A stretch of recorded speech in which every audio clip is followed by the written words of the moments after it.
We're going to take a look at the last chapter that we're going to cover in college algebra. And so the first section we're going to look at is on exponential functions. So just as a recap, we looked at all this information about general functions in the beginning of the class. Then we started studying linear functions. That was the easiest type of function we had. Then after linear functions, then we started looking at quadratic functions. Then we went on to general polynomial functions. So a quadratic is in the family of polynomial functions. And then after that, then we moved on to rational functions. So rational function took two polynomials and they divided them. So now we're going to change gears entirely, and these types of functions are going to be very different than linear, quadratic, polynomial, or rational. We have nothing to do at all with x to some power. Instead, we're going to be studying functions where now x is in the exponent. So these are exponential functions. So we're going to have some type of number raised to the x.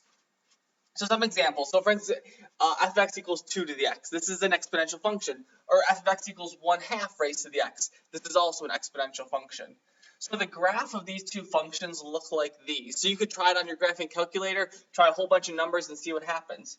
Now, in general, we're only going to define these types of exponential functions when b is greater than 0 and b is not 1. So if b is just 1 raised to the x, well, 1 to any power is just 1. So this is going to be a straight line. It's not an exponential function. And if we're negative, then we have weird things that happen where then you're going to be, when you have -2 squared, that's actually a positive number now. So we ignore negatives. So we're just going to be saying b is greater than 0, but it's not equal to 1. So in general, then we have some ways to classify these. So if b is larger than 1, so if this b is really, you think about it as the base, and this x is going to be the exponent. If this base is larger than 1, then this function, it's always going to look like this. What this is going to be doing, then b of x is exponentially growing. So we can use this phrase that is exponentially growing. And then on the other hand, if b is going to be between 0 and 1, so something like 1/2 to the x, now instead of it growing exponentially, we're going to be having this decay exponentially. Then b to the x is exponentially decaying. And we'll look at some examples much later on in this chapter of types of situations where decaying actually makes sense in the context of the problem. So I want to take a look now at this function, say this 2 to the x function over here. I want to classify a whole bunch of things that we've done in this class for lots of families of functions. So if we take a look at the domain of this function, we're saying what x values can I plug into the exponent? Well, it looks like on this graph, every x value can be plugged in. So my domain is going to be -∞ to infinity. The range of this function, so these are the y values. What's happening with 2 to the x is that this is never going to cross or even touch the x-axis. So everything above the x-axis will indeed be a result of this function. So the range then, the possible y values, are 0 to infinity. Now the end behavior, remember when we looked at polynomials, we talked about end behavior. As x goes to infinity, where does our function go? And as x goes to -∞, where does our function go?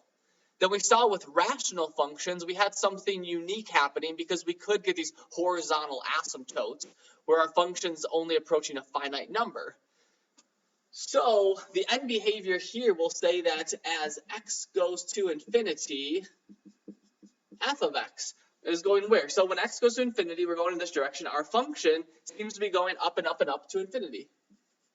But then as x goes to -∞, as we go in this direction, our function's not going up to infinity or -∞. It's now approaching 0.